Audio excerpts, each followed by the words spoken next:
દાહોદ જિલ્લા ભાજપા પ્રમુખના અધ્યક્ષ સ્થાને અને ફતેપુરા વિધાનસભાના ધારાસભ્યની ઉપસ્થિતિમાં ફતેપુરા ખાતે ભાજપાના સંસદીય કાર્યાલયનું ઉદ્ઘાટન અને શુભારંભ કરાયું।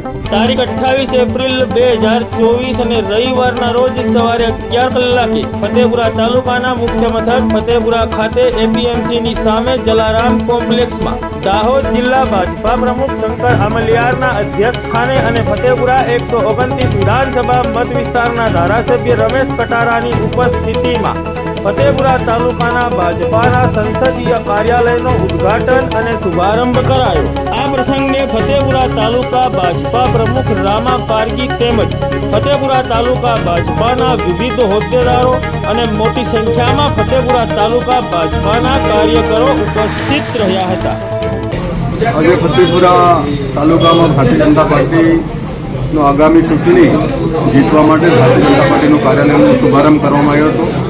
બધા કાર્યકર્તા તાલુકાના સંગઠનના લોકો ઉપસ્થિત રહ્યા હતા। બધાને 100% અમને વિશ્વાસ છે કે આવનારી ચૂંટણી લોકસભામાં અમે દાહોદ લોકસભા ભારતીય જનતા પાર્ટી 5 લાખથી વધારે લીડ સાથે જીતવાની આશા વ્યક્ત કરીએ છીએ।